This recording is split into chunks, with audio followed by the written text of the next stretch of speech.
નમસ્કાર વિદ્યાર્થી મિત્રો, ધોરણ 10 વિષય વિજ્ઞાન અને ટેકનોલોજીમાં આપણે ફરી એકવાર મળીએ. આજે આપણે વિજ્ઞાનના નવા ચેપ્ટર સાથે વાત કરવાની છે આનુવંશિકતા અને ઉદ્વિકાસ વિશે. નમસ્કાર વિદ્યાર્થી મિત્રો, આજે આપણે ભણવાના છીએ ચેપ્ટર 9 આનુવંશિકતા અને ઉદ્વિકાસ. તો આનુવંશિકતા કોને કહેવાય અને ઉદ્વિકાસ એટલે શું? તો આનુવંશિકતા એટલે એવું કે જે વારસાગત જે કંઈ પિતૃ તરફથી આપણને મળે બક્ષિસ, લક્ષણો જેને કહીએ આપણે, એને આપણે આનુવંશિકતા કહેવાય. ઉદ્વિકાસ એટલે કે આપણો જે કોઈ પણ શારીરિક વિકાસ, બરાબર, જે આપણી શરીરની અંદર જે વિકાસ જોવા મળે એને ઉદ્વિકાસ કહેવામાં આવે છે. બરાબર, જે આપણી શરીરના અંદરના ભાગોનો થતો હોય છે.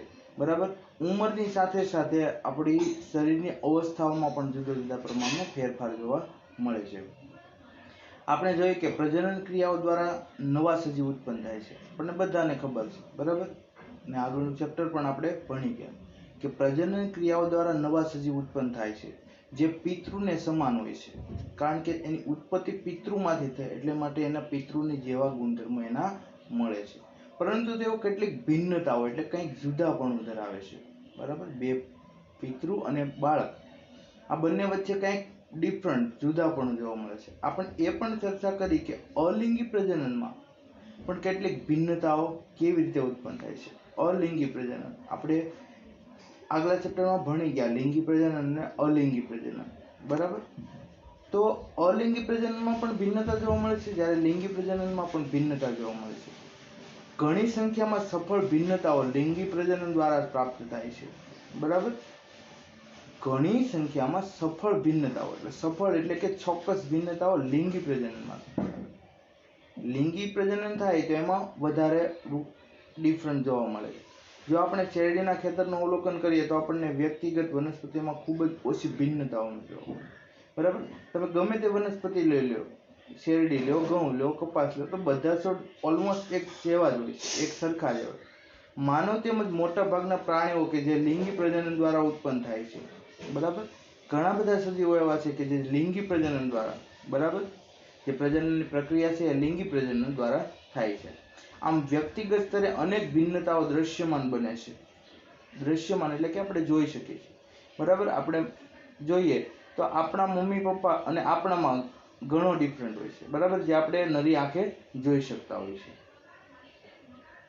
આ પ્રકારના આપણે તે ક્રિયાવિધિઓમાં અભ્યાસ કરીશું જેના કારણે ભિન્નતાઓનો ઉત્પન્ન થાય છે અને આનુવંશિકતા બને છે. શું બને છે? આનુવંશિકતા. ભિન્નતા ઉત્પન્ન થાય અને આનુવંશિકતા બને છે. ભિન્નતાનો સંશય લાંબા સમય સુધી થનારી આનુવંશિક અસરોનો અભ્યાસ અત્યંત રોચક છે અને ઉદ્વિકાસનો આપણે તેનો અભ્યાસ કરીશું.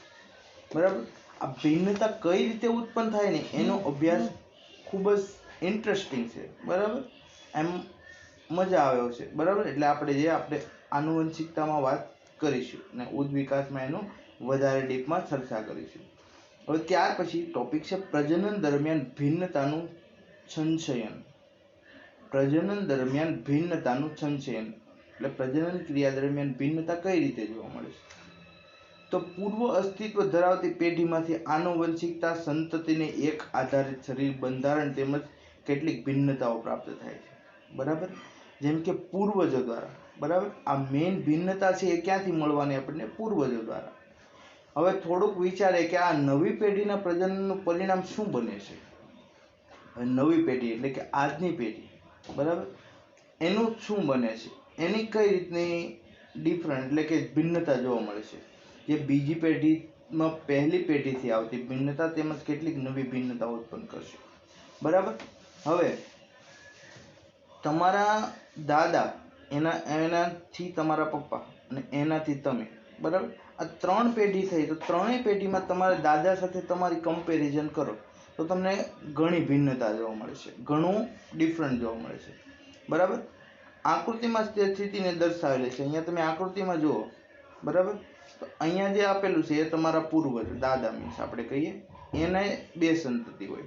બરાબર, હવે બંનેની બે સંતતિ થાય તો એ બંને ડિફરન્ટ હોય. એવું જરૂરી નથી કે બંને સેમ હોય. બરાબર, પેઢી દર પેઢી લક્ષણોમાં જુદાપણું આવે છે, જે ફાઇનલ.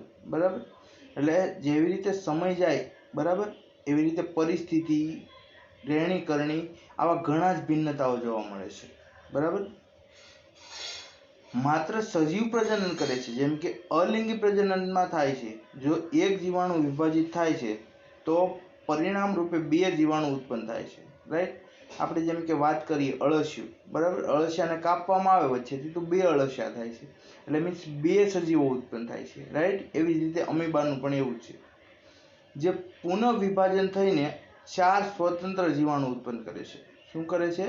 4 જીવાણુ. હવે જેમ કે આપણે અળસિયા 2, હવે બંને અળસિયા સ્વતંત્ર થઈ ગયા, પછી એ સ્વતંત્ર અળસિયાને જો આપણે 2 ભાગ કરીએ તો એના પણ બે અલગ થાય, એટલે કુલ એકમાંથી કેટલા થયા? 4, જેમાં પરસ્પરમાં ઘણી વધારે સમાનતાઓ હોય છે.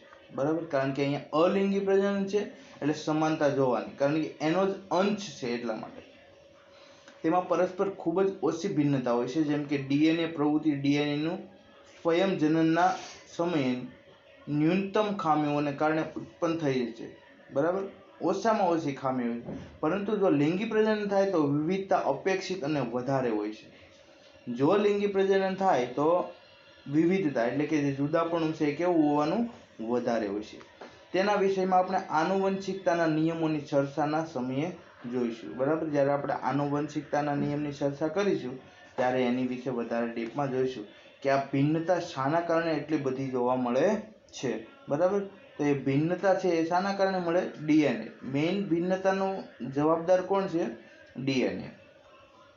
શું કોઈ જાતિમાં બધી ભિન્નતાઓની સાથે પોતાના પર્યાવરણના અસ્તિત્વની જાળવણી રાખવાની સંભાવના એક સમાન છે? બરાબર. આપણે વાત કરીએ, શું કોઈ જાતિમાં બધી ભિન્નતાઓની સાથે પોતાના પર્યાવરણમાં અસ્તિત્વ જાળવી રાખવાની ભિન્નતા અસ્તિત્વ એટલે કે પોતાનું જ અસ્તિત્વ. હવે પિતૃમાંથી આપણું અસ્તિત્વ જાળવી રાખવું એ આપણા હાથમાં નથી. બરાબર. ડીએનએ ઉપર ડિપેન્ડ રહે. ઉષ્ણતા કે તાપમાનને સહન કરવાની ક્ષમતાવાળા જીવાણુઓની વધારે ગરમીથી બચાવી સંભાવના વધારે હોય છે. બરાબર. તો ઉષ્ણતા એટલે કે ગરમ તાપમાનને સહન કરવાની ક્ષમતાવાળા જીવાણુઓ એટલે કે જે બેક્ટેરિયા છે વધારે ગરમીથી બચવાની સંભાવના વધારે હોય છે. તો એને ગમે એટલી ગરમી પડે તો એ કદાચ એનો બચાવ કરી શકે. બરાબર. તો આવી રીતે આનુકૂલન. બરાબર. તો આનુવંશિકતા અને આનુકૂલન અને ઉદ્વિકાસ આ બધું એકબીજા ઉપર ડિપેન્ડ છે. બરાબર. એકબીજા ઉપર જવાબદાર છે. હવે તેની ચર્ચા આપણે પહેલા કરી ગયા છે.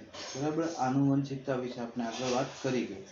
જેમ કે પર્યાવરણીય પરિબળો દ્વારા ઉત્પન્ન ભિન્નતાની પરિવર્તનની પસંદગી જૈવિક વિકાસ ક્રિયાઓ આધાર બને છે. બરાબર. જૈવિક વિકાસ એટલે કોનો કહેવાય? જે આપણે કુદરતી વિકાસ કહીએ. બરાબર.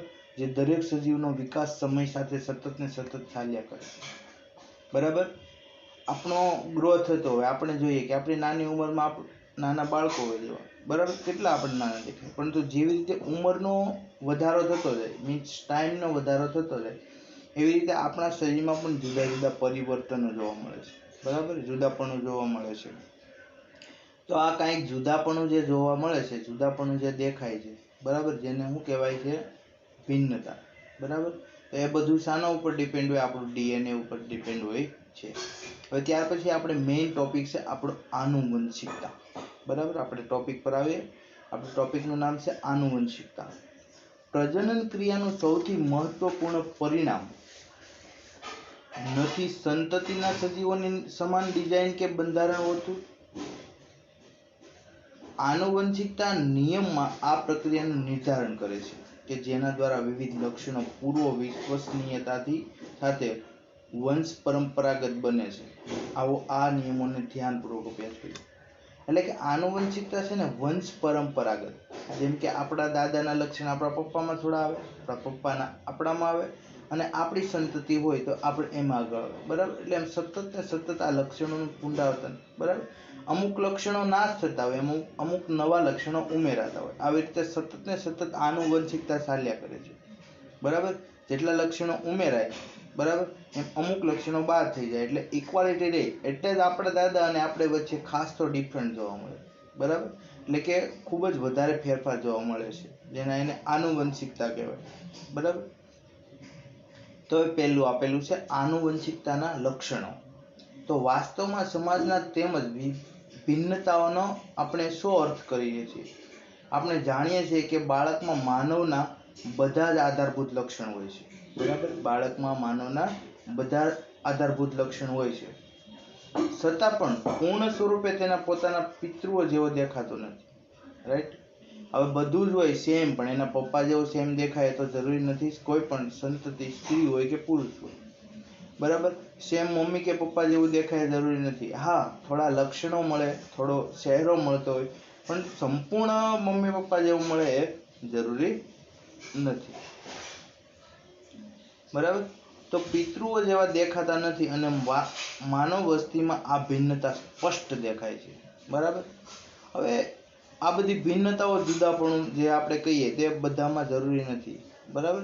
એટલે કોઈનો કંઈક ને કંઈક અલગ પણ હોય છે, જુદા પણ હોય છે, જે બધાની સંતતિ ઉપર ડિપેન્ડ રહે છે, બરાબર. એટલે જ મેં કીધું આગળ પણ કે લક્ષણો જોવા મળે છે એમાં, પણ અમુક લક્ષણો બાદ થઈ જતા હોય અને અમુક નવા લક્ષણો ઉમેરાતા હોય છે, બરાબર. તો આવી રીતે સતત ને સતત આનુવંશિકતામાં વિકાસ છે. અહીંયા એક પ્રવૃત્તિ આપી છે, તમારા વર્ગના બધા વિદ્યાર્થીઓના કાનનું અવલોકન કરો. એવા વિદ્યાર્થીઓની નોંધ બનાવો કે જેમના કર્ણ પલ્લવ સ્વતંત્ર છે અને જોડાયેલા, બરાબર. તો હવે તમે આ પ્રવૃત્તિ કરવી તો તમારા ઘરના સભ્યો સાથે તમે કમ્પેરિઝન કરી શકો. જોડાયેલા કર્ણ પલ્લવ વાળા વિદ્યાર્થીઓ તેમજ સ્વતંત્ર કર્ણ પલ્લવ ધરાવતા વિદ્યાર્થીઓની ટકાવારીની ગણતરી કરો. સ્વતંત્ર કર્ણ પલ્લવ એટલે કે આપણી જે કાનને નીચેનું જે પડદા જેવું દેખાય છે ને, બરાબર, જે ઝાલર કહીએ આપણે, એને કર્ણ પલ્લવ કહેવાય. પ્રત્યેક વિદ્યાર્થીઓના કર્ણ પલ્લવના પ્રકારને તેમના પિતૃની સાથે મળીને જુઓ. આ અવલોકનને આધારે કર્ણ પલ્લવ વંશા કે આનુવંશિકતા સંભવિત નિયમની સમજૂતી આપો, બરાબર. તો બધાના કર્ણ પલ્લવ એટલે કાન બધાના સરખા જ હોય એવું આપણે કહી શકીએ, પરંતુ ધ્યાનથી જુઓ તો બધાના કંઈક ને કંઈક શેપ એટલે કે આકારમાં તમને થોડું જુદાપણું દેખાય, બરાબર. કોઈનો કાન નાનો હોય, કોઈનો કાન મોટો હોય, કોઈનો કાન એમ છે જ ત્રાંસો હોય. એટલે આવી રીતે તમને કંઈ ને કંઈ બધી જ બાબતોમાં જુદાપણું દેખાય છે, બરાબર. અને આનુવંશિકતાના લક્ષણો કહેવાય કે જે ભિન્નતા દેખાય છે ને આપણા શરીરમાં, બરાબર. તો આ પિતૃ અને આપણી બંને વચ્ચેનો જે ગેપ છે, ડિફરન્ટ છે, જુદાપણું છે, એને આપણે આનુવંશિકતાના લક્ષણો કહીશું. હવે ત્યાર પછી આનુવંશિકતાના લક્ષણો માટેના નિયમો. તો પહેલું છે મેન્ડલનું યોગદાન, બરાબર. તો સૌથી પહેલા કયા મેન્ડલ વૈજ્ઞાનિકનું યોગદાન શું છે આપણે જરા જોઈ લઈએ. તો માનવમાં લક્ષણોને આનુવંશિકતા નિયમો એ બાબત પર આધારિત છે કે માતા તેમજ પિતા બંને સમાન પ્રમાણમાં આનુવંશિક પદાર્થોનું સંતતિમાં સ્થળાંતર કરે છે, બરાબર. માનવમાં લક્ષણોને આનુવંશિકતાના નિયમો એ બાબત પર આધાર છે કે માતા તેમજ પિતા બંને સમાન પ્રમાણમાં આનુવંશિક પદાર્થોનું સંતતિમાં સ્થળાંતરિત, એટલે કે જે મમ્મી કે પપ્પાના લક્ષણ છે એ બાળકમાં આવે એને આનુવંશિકતાનું સ્થળાંતર થયું કહેવાય કે મમ્મીમાંથી બાળકમાં આવ્યું, પપ્પામાંથી બાળકમાં આવ્યું. તેનો અર્થ એ છે કે પ્રત્યેક લક્ષણ પિતા અને માતાના ડીએનએ થી પ્રભાવિત હોય છે, બરાબર. જેટલા લક્ષણ છે એ તો એના પિતા અને માતાના જ પ્રભાવિત છે. આમ પ્રત્યેક લક્ષણમાં જે પ્રત્યેક સંતતિમાં બે વિકલ્પ હોઈ શકે. તો પછી સંતાન કે સંતતિમાં કયું લક્ષણ જોવા મળે, બરાબર. હવે બે લક્ષણ મમ્મી અને પપ્પા, એમાં પણ પાછા બે લક્ષણ, તો એમાંથી કયું લક્ષણ આવ્યું એના ઉપર ડિપેન્ડ રહે છે, બરાબર. ઘણા બાળકોનો ફેસ મમ્મીની સાથે મળતો હોય, ઘણા બાળકોનો ફેસ પપ્પાની સાથે મળતો હોય છે, બરાબર. તો મેન્ડલ નામના વૈજ્ઞાનિકે આ પ્રકારના આનુવંશિકતાના કેટલાક મુખ્ય નિયમો પ્રસ્તુત કર્યા, બરાબર.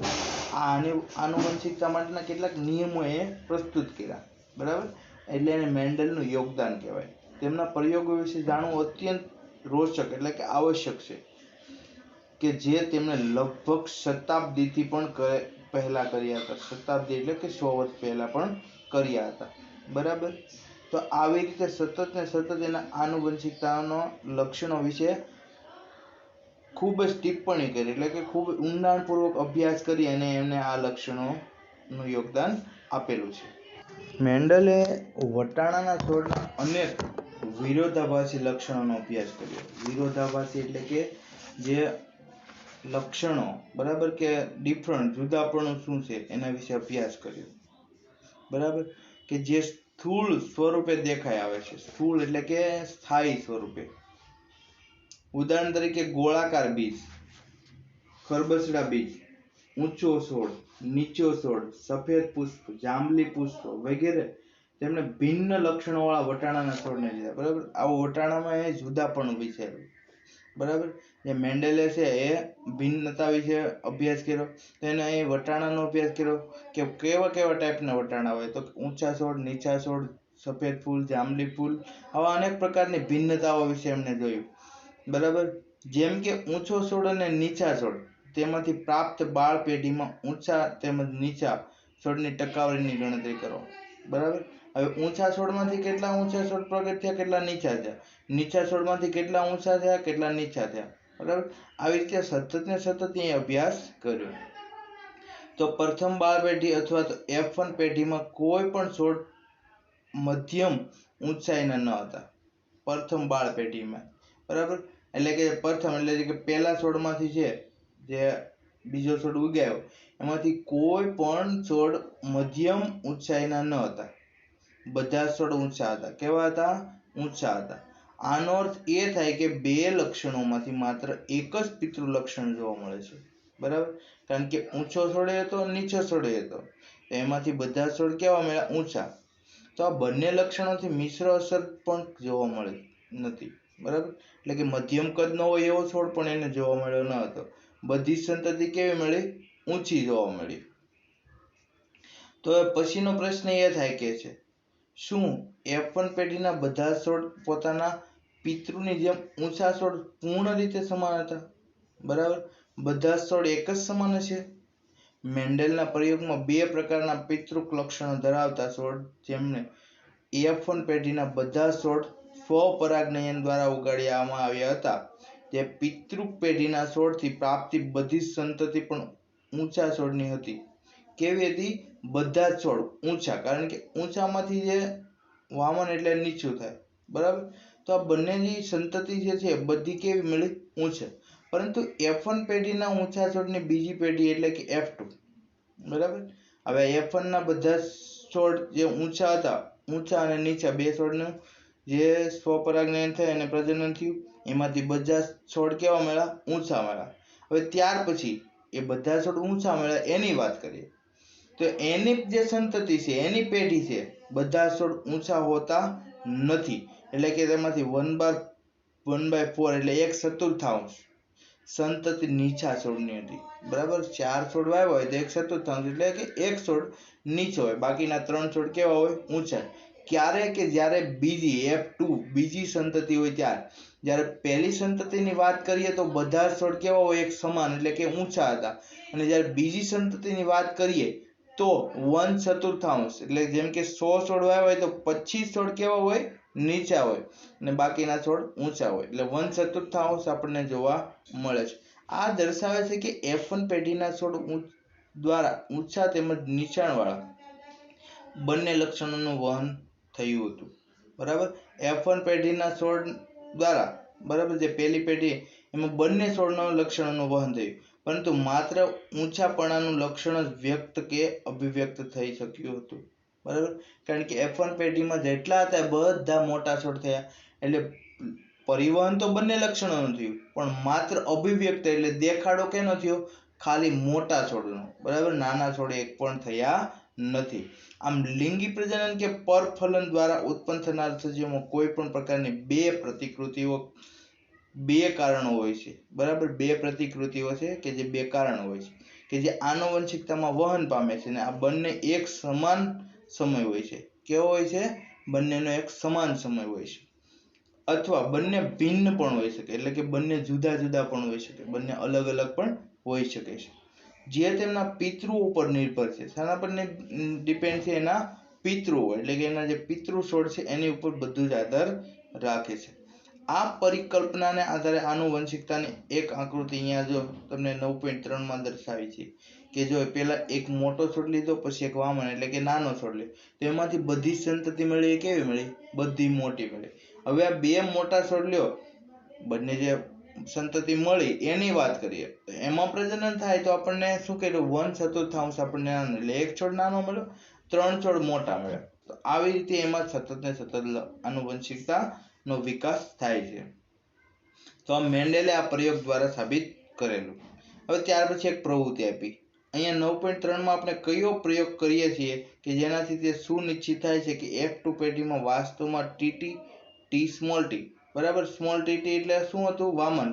કેપિટલ ટીટી એટલે ઊંચા છોડ હતા. 1:2:1 નું ગુણોત્તર પ્રમાણ પ્રાપ્ત થાય છે, બરાબર. 1:2:1 એટલે કે પહેલામાં 1 ટી, બરાબર, બીજામાં બંને ભેગું થયું, બરાબર. એટલે કે બધા છોડ ઊંચા થયા એટલે ટીટી થયું, કારણ કે બધા છોડ કેવા થયા? ઊંચા. હવે ત્યાર પછી ત્રીજું છે જે આપણે F2 આપણને મળ્યું સંતતિ એની, એને ત્રીજું, આમ કેન્દ્રે ત્રીજું થાય ને, કારણ કે ઊંચા અને વામન પહેલું, બધા ઊંચા બીજું, અને ઊંચા અને નીચા ત્રીજું. તો ઊંચા અને વામન જે ત્રીજું આવે એમાં શું મળે આપણને? 1 એટલે કે 1 ટી મળે અને 1 કેપિટલ ટી, બરાબર. એટલે એક ઊંચાનો ગુણધર્મ, એક નીચાનો ગુણધર્મ.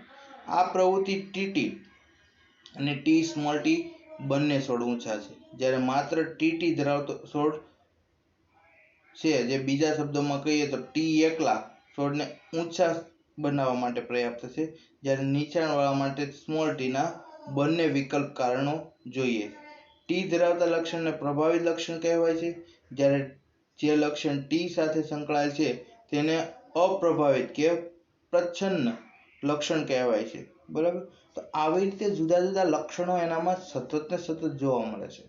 પ્રભાવિત લક્ષણો અને પ્રચ્છન્ન લક્ષણો.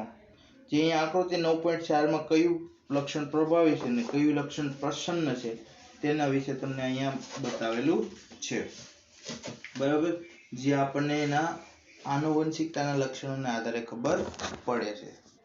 જ્યારે વટાણાના બે છોડમાં એક વિકલ્પી જનીન યુગ્મને સ્થાને બે વિકલ્પી જમીન યુગ્મનો અભ્યાસ કરવા માટે સંકરણ કરવામાં આવે છે, બરાબર. સંકરણ એટલે કે બે ધાતુનું ભેગું કરવું, બરાબર, જેને સંકરણ કહેવામાં. તો પીળો રંગ અને ગોળાકાર બીજ ધરાવતા છોડનું જો લીલો રંગ અને ખરબચડા બીજ ધરાવતા છોડની સાથે સંકરણ કરવામાં આવે તો પ્રાપ્ત સંતતિ કેવી હોય? એટલે કે બંનેને જોઈન્ટ કરવામાં આવે, બરાબર. તો લીલો અને જાંબલી, બરાબર. અહીંયા તમને વાય જોઈ શકો છો. તો બે રંગ આવી ગમે તે તમને ડિફરન્ટ જોઈએ, જેને આપણે કલમ કહેતા ને, બરાબર, એને સંક્રમણ કહેવાય, બરાબર. સંકરણ. તો સંકરણ એટલે કે બેનું કમ્બાઈન કરવું. તો F1 પેઢીના બધા છોડ પીળા રંગ અને ગોળાકાર બીજ ધરાવતા છે, બરાબર. જે F1 એટલે પહેલી જ પેઢી હોય એના બધા બીજ કેવા હોય? પીળા અને ગોળાકાર, બરાબર. જે પહેલાના લક્ષણો જોવા મળે. આમ પીળો રંગ અને ગોળાકાર બીજ પ્રભાવી લક્ષણ છે, પરંતુ જ્યારે F1 સંતતિના છોડ વચ્ચે સ્વયંફલનથી F2 પેઢીની સંતતિ પ્રાપ્ત થાય તો શું થાય? બરાબર. F1 માટે તો હતું, જ્યારે F2 પ્રાપ્ત થાય એટલે કે એનું લક્ષણો કેવા મળે છે?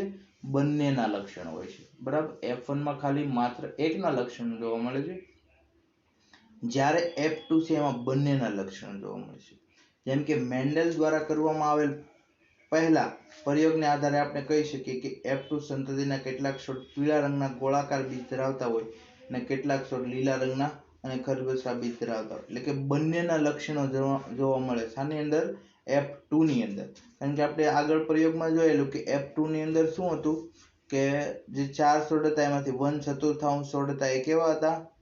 નાના હતા. એટલે મતલબ એના લક્ષણો બીજાના જોવા મળ્યા. અહીંયા પણ કંઈક એવું જોવા આપણને મળે છે. પરંતુ F2 પેઢીની સંતતિના કેટલાક છોડ નવું સંયોજન અભિવ્યક્ત કરે. શું કરે છે?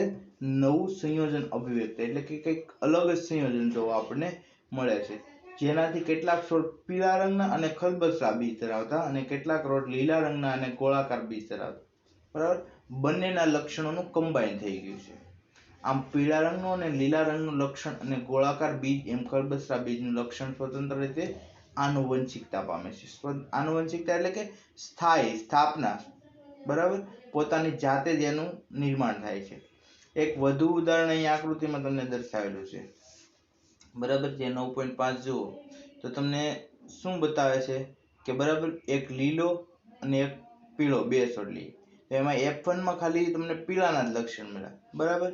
તો ત્યાર પછી લીલો અને પીળો, તો આ બંનેના જો અહીંયા જુદા જુદા તમને નિર્માણ બતાવે, લીલો પીળો, પીળો લીલો, બરાબર. તો તો પહેલા બધા F1 માં પીયા, પછી 50%, પછી પાછા પીયા, પછી 50. એટલે આવી રીતે જુદાપણું જોવા મળે છે. હવે ત્યાર પછી ટોપિક વાત કરીએ કે આ લક્ષણો પોતાની જાતે કેવી રીતે અભિવ્યક્ત થાય છે, કઈ રીતે સ્થાપના, કઈ રીતે આવી શકે છે. તો આનુવંશિકતાની કાર્યવિધિ કેવી રીતે થાય છે, કઈ રીતે આનુવંશિકતા સ્થાપિત થાય છે. તો કોષીય ડીએનએ, બરાબર, જે કોષોના ડીએનએ છે એ કોષમાં આવેલા પ્રોટીન સંશ્લેષણ માટેની માહિતી સ્ત્રોત આપે છે. શું આપે છે? માહિતીનો સ્ત્રોત આપે છે. જે ડીએનએ નો તે ભાગ, તેમાં કોઈ પ્રોટીન માટે સૂચના હોય છે. શું હોય છે? સૂચના હોય છે. તે પ્રોટીનનો જનીન કહેવાય છે. શું કહેવાય? પ્રોટીનનો જનીન કહેવાય છે. તે સૂચના સાંકેતિક ભાષામાં હોય તે જનીન, બરાબર. આ કેવી ભાષામાં હોય? સાંકેતિક, એટલે કે સંકેતો દ્વારા આપવામાં આવે. પ્રોટીન વિવિધ લક્ષણોને અભિવ્યક્તિને કેવી રીતે નિયંત્રિત કરે છે, બરાબર. આ બધું લક્ષણનું કામ, તો નિયંત્રણ કઈ રીતે કરવું. તેથી આપણે અહીંયા ચર્ચા કરીએ તો વનસ્પતિ કે છોડની ઊંચાઈના એક લક્ષણનું ઉદાહરણ લઈએ. જે આગળ કર્યું મેન્ડેલે ઉદાહરણ, બરાબર. તો એ છોડ કયો લીધો? વટાણાના છોડનું ઉદાહરણ આપેલું.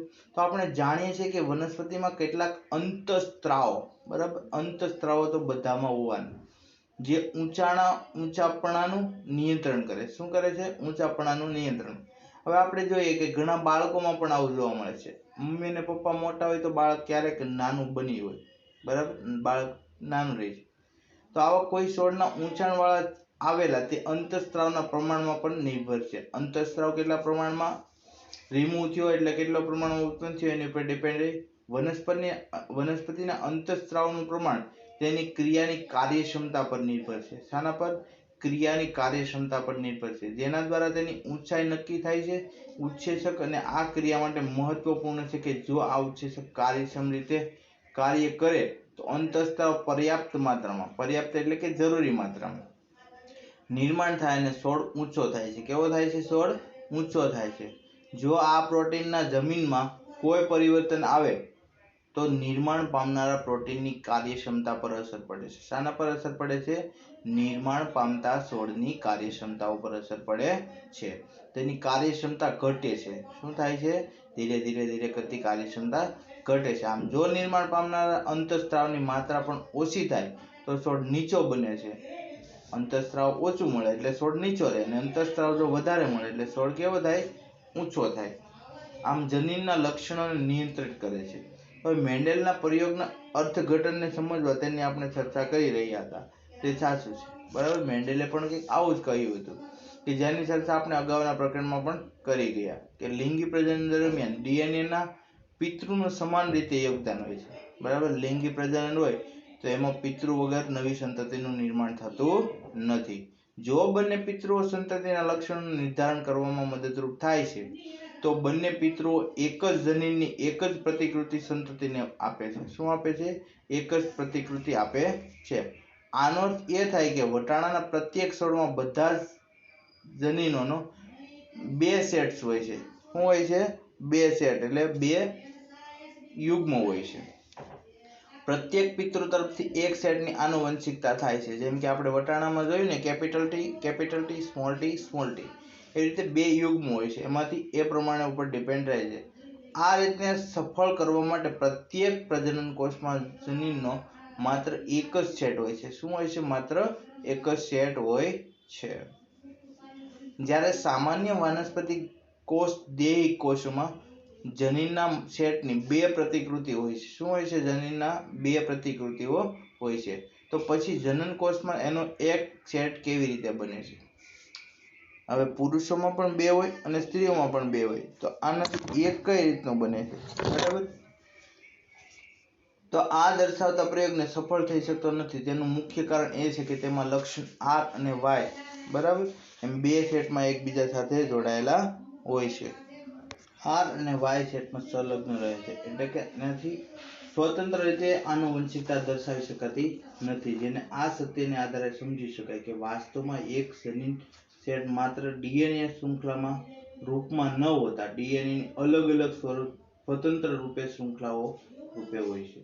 બધાને સેપરેટ હોય છે.